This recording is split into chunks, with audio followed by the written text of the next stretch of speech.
Let her conquer fear and fall like a soul. I run into the heat of day, like a knife I fight until the fight is won. In the rain I save each and every one till this war is won. Well, whatever you and I think about this game, it was definitely a bold move by Nintendo to go full deal into a new IP featuring Captain Toad, a apparent breakout character from the Super Mario Galaxy games, like how some people would like a game featuring the Merchant from Resident Evil 4. Hell, I'm sure more people would simply like to know that guy's name if it hadn't already been revealed in a game site interview, but I'm getting off track. It's not every day you get to a retro review like this where it's a game in a prominent franchise that no one has ever talked about. I have heard nothing about this 3-year-old game in the media. I know why people don't talk about the DS Assassin's Creed or Call of Duty games, but Treasure Tracker was released on the grand ship Wii U, home console of Nintendo's 8th gen. So yeah, it's a bit strange there, and I can certainly see why no one has ever told me about this game's existence. While Nintendo might have thought in 2014 that Captain Toad was important enough to make a game around and people would flock to his debut, to me, he was exactly what Galaxy and Galaxy 2 made him out to be. Just a regular Toad in a silly hat who somehow managed to cobble together a spaceship. Someone who wanted to be the space adventurer without any of the self-confidence and foolishness to actually make it happen. And yet, in spite of the Toad Brigade being afraid of every new place they come to, Captain Toad managed to recruit 4 other Toads to go on these expeditions to the outer reaches.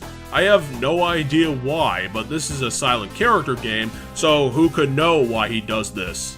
From Treasure Tracker, we can assume he's in it just for the untapped gold mines on distant planets. Since the game seemed a bit short on story writers or actual dialogue, if you look at it in broad strokes, Captain Toad comes across as the dickhead in this situation. His entire goal in the game is to find treasure, and also save Toadette, who keeps getting kidnapped in the pursuit of treasure by Wingo, a psychic Helmarock King wannabe who just wants to collect shiny things for his massive pile of shiny things. Wingo doesn't want either Captain Toad or Toadette. They're just hanging on for dear life to the power stars that Wingo keeps taking. It's not like Captain Toad is collecting all these stars and diamonds to bring back to the Mushroom Kingdom for his dear princess leader. It seems like it's more for the Toad Brigade alone, and saying it like that makes them sound incredibly greedy. Just taking things from other people to spend them on personal spaceships for each crew member or something else completely ridiculous. Like I said, the game has so little plot that it went with the whole dialogue-free princess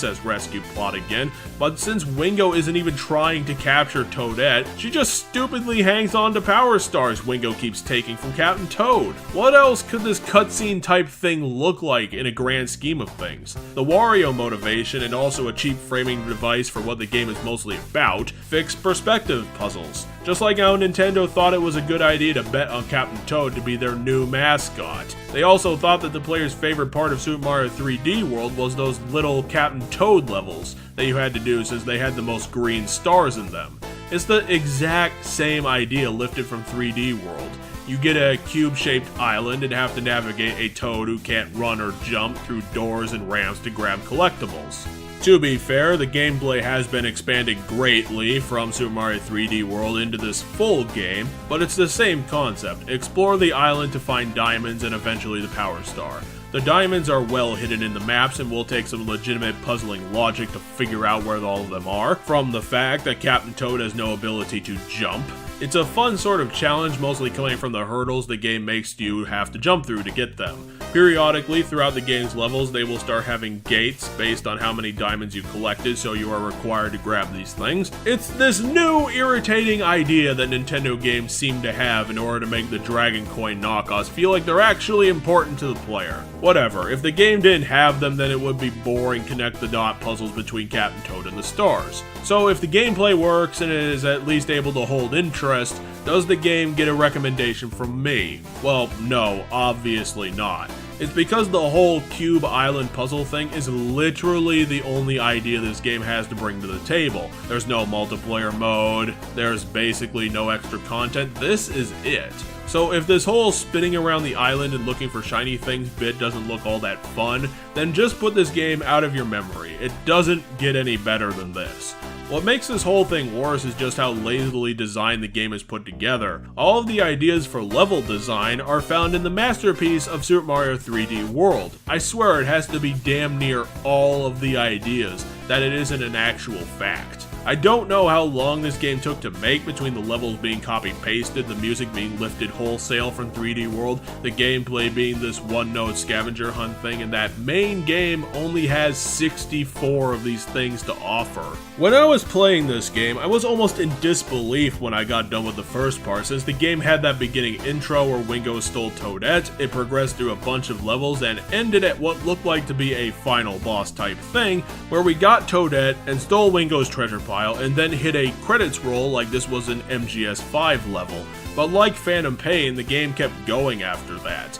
Yep, it was a quote-unquote episode 2 and 3 where this whole Wingo kidnaps people with Power Stars bit happened another 2 times. I don't know why, it's not like this of all games was put out episodically on the eStore, and even after that revelation that there was more gas in the tank, when all was said and done, Captain Toad Treasure Tracker turned into an even bigger joke than I thought when it clocked out at a total 4-hour playtime. The only game from this franchise that has tapped out worse than that was Super Mario Land, a Game Boy launch title from the early 90s.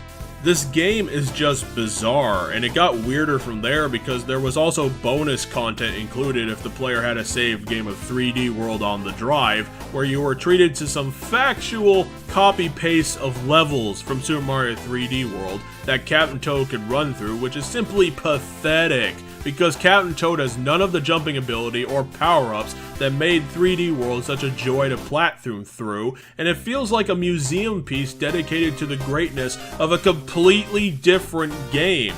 Then there are also the levels that are the same as other Treasure Tracker levels with harder objectives. I didn't play all of the bonus stuff because you need 100% the game to get it, but I don't think I'm missing anything in doing so. And that, folks, is the entire game, and the reason why you've never heard of this mess. I should have known coming in that this was going to happen when you decide to have Captain Toad front and center on this deal. It'd be like having a generic Nazi dude front-manning a Wolfenstein spin-off game. It's rare to see such a complete lapse in judgment from Nintendo when it comes to producing something new. I remind everyone that Nintendo had the balls, the gall, to not only produce this threadbare puzzle game, but also produce it on a disc and put it in a box, like this is some legitimate console gaming here. This stuff feels like it should be cluttering up the Nintendo eStore, not found on a Walmart shelf. I'm going to give the same sentence that I did to Assassin's Creed 2 Discovery. If you somehow manage to find a copy of this game anywhere, disregard it entirely. It's not even something that you'd throw to the zealous fans because there's nothing to get out of this title. Wingo isn't a recurring character, Captain Toad will likely never be a major NPC again, and all there is to this game is one type of puzzle. Well, that and there's turret sections, but games have had turret sections for over 10 years. Yep, completely disregard. This game is a piece of junk. Hopefully next week we'll have some more luck rummaging in Mario's newer days, but until then we'll throw together the scoreboard